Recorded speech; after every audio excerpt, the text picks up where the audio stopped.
बिस्मिल्लाहिर्रहमानिर्रहीम। अस्सलाम वालेकुम जनाब। प्रॉपर्टी ड्राइव में आपको खुश आमदीद कहते हैं। उम्मीद है जनाब आप लोग खैरियत से होंगे। आजकल B17 और फैसल हिल्स के जितने भी हमारे इन्वेस्टर्स हैं और जो प्लॉट होल्डर्स हैं उनमें बड़ी तशवीश पाई जाती है। वो बहुत ज़्यादा परेशान हैं और उनकी तशवीश नाकाबिल फ़हम है। तशवीश उनमें ये पाई जाती है कि जी उनको प्लॉट बिक नहीं रहे हैं उनके, और वो प्लॉट बेचना चाह रहे हैं। तो यार प्लॉट बेचने की कोई ज़रूरत बनती नहीं है। अभी लोग मार्केट से बिला वजह एग्ज़िट ले रहे हैं। बिला वजह लोगों ने मार्केट में ना प्लॉटों का रश डाल दिया कि, और यकीन करें जिस बंदे से मैं पूछता हूँ कि उसको यही लगता है कि जी B17 अपने पीक पे पहुँच चुका है, और अगर आज हमने पैसा यहाँ से ना निकाला तो हम इतने बड़े लॉस में पड़ जाएंगे। और बिलीव मी, मैं उनसे पूछता हूँ उसके बाद नेक्स्ट प्लान क्या है, तो वो जो छोटे मोटे प्लान उन बेचारों के माइंड में है कि हम यहाँ इन्वेस्ट कर लेंगे, तो मैं उनको यही रिकमेंड करता हूँ। इसलिए मैंने वीडियो भी बना ली कि भाइयों उस नई इन्वेस्टमेंट को आप 6 महीने देंगे, साल देंगे, 6 महीने में अगर नहीं हुआ तो कहेंगे नहीं नहीं अभी ये तसल्ली देने के लिए, यार नहीं अभी 6 महीने और से ये अच्छा रिटर्न आ जाएगा, और वो रिटर्न अगर ना दे सकी सोसाइटी तो फिर क्या है। ये एक ऐसा ज़बरदस्त सवाल बनता है जो कि आपको अपने आप से करना चाहिए भाइयों। B17 आपको कोई लॉस नहीं देने लगा। अगर आज आपने प्लॉट नहीं बेचा ना तो आपको लॉस तो है नहीं।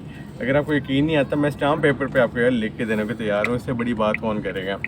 क्योंकि अभी मार्गेला एवेन्यू नहीं बना यार। मार्गेला एवेन्यू जो मेन इसकी जिसे कहते हैं सेंट्रल पार्ट है इन्वेस्टर के लिए अप्रिसिएशन लाने के लिए, तो वो चीज़ अभी जब बनेगी तो इंशाल्लाह ये B17 अपनी पीक पे होगा।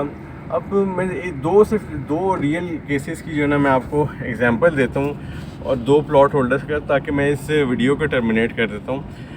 पहली एग्जांपल जी, एक साहब ने मुझे कॉल की KPK से किसी जगह से। उन्होंने बताया कि जी उनका मेन डबल रोड पे F ब्लॉक का जो ना एक 5 मरले का प्लॉट था, और वो रमज़ान से पहले उसके आसपास उन्होंने 5 मरले के 44 लाख का बेच दिया प्लॉट।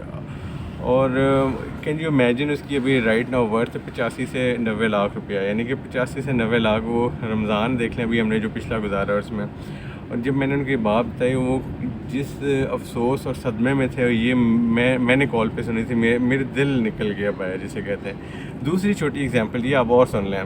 साहब ने मुझे कहा जी यहाँ पे B17 में 10 मरले का प्लॉट उन्होंने बेचा 77 लाख रुपए का। 3 महीने पहले की बात होगी, 4 मैक्सिमम। तो उन्होंने कहा यार मुझे लग रहा है बहुत अच्छा वैल्यू। उन्होंने कहा यार ज़रा बताएं इसके अभी आजकल इस प्लॉट की क्या वर्थ चल रही है, सीरीज़ जो बताई उन्होंने। मैं कहा जी 130 से 140 इसकी कीमत है। तो वो यकीन करें, वो कहते हैं उनको उनकी भी आवाज़ नहीं आ रही थी, वो उनकी आवाज़ ही बंद हो गई। कहते हैं यार हमें लग रहा था ये फ़ाइनल इसके पे पहुंच गया पीक में। मैंने कहा आपको किसने कहा था, ये फ़ाइनल नहीं था इसका। ये फ़ाइनल अभी भी जो आज भी जो रेट जिस पे लोग औने पौने बेच रहे हैं, जो प्लॉट अगर 80 लाख का है, लोगों को मैंने देखा वो 72-73 लाख रुपए में बेचने पे है ना, वो कहते हैं नहीं जी निकालो। उनको क्या मसला है यार। मैं कहता हूँ कि ऐसी कुछ भी चीज़ नहीं हुई मार्केट में। ऐसा क्या हो गया जो आप इतनी मजबूरी आपको हो गई है कि जी आप प्लॉट बेचते हैं। और बिलीव मी, मैं इनसे यही पूछता हूँ कि भाई इसके बाद आप क्या करेंगे, कोई मजबूरी है क्या। वो कहते हैं हमने आगे इन्वेस्ट करना। भाई कहाँ इन्वेस्ट करेंगे, ज़रा मार्केट मुझे यार कमेंट में लिख दें आपने कहाँ इन्वेस्ट करना है जो कि आपको इतना अच्छा अगले 6 महीने बाद भी और रिटर्न देगा। रिटर्न आना ही आना है यार। जो चीज़ आपके अल्लाह ताला ने आपको अकल दी है, फ़हम दी है। मैं देखें मेरे अल्फाजों को आप ज़रा दिल पे ना लीजिएगा, लेकिन यार मैं समझाना चाह रहा हूँ भाइयों इस तरह ना करें। मार्केट से एग्ज़िट लेने का कोई टाइम ही नहीं बनता। ये बिलावजी आप जिसे कहते हैं कि अगले 6 महीने की आपकी रोज़ी अल्लाह ताला ने लिखी है, आप उस पर लात मारने वाली बात कर रहे हैं। तो आप थोड़ा मोहतात रहें जी, प्लॉट ना बेचें, थोड़ा सा होल्ड कर लें जी। दिसंबर जनवरी तक तो आप लाजमी कर लें। मार्गेला एवेन्यू के जी ये ब्रिजेस जो 6-7 ब्रिजेस मैंने काउंट किए। मैं इसको बड़ा, मुझसे ज़्यादा मेरे ख्याल से कोई इसको चेक भी नहीं करता। और कभी कभी फिर मैं आपको वीडियो भी लगा देता हूँ कि मैंने क्या देखा है। तो मैं इसको रेगुलरली देख रहा हूँ। काम चल रहा है जी, उसकी आप फिक्र ना करें। जिस दिन ये ब्रिजेस का मेन काम हो गया ना, तो आपकी रोड लेवल हुई हुई है, उस पर सिर्फ कारपेटिंग होनी है, उस पर कोई टाइम नहीं लगना है, कुछ भी नहीं है यार। 6 महीने आप वेट करने से कुछ भी नहीं हो जाएगा। तो आप लाजमी मेरी इस गुजारिश को आप जो है ना आपने ज़रूर सुनना है भाइयों, वरना यकीन करें आप बिला वजह खसारे में जा रहे हैं। बहुत शुक्रिया जी, अस्सलाम वालेकुम।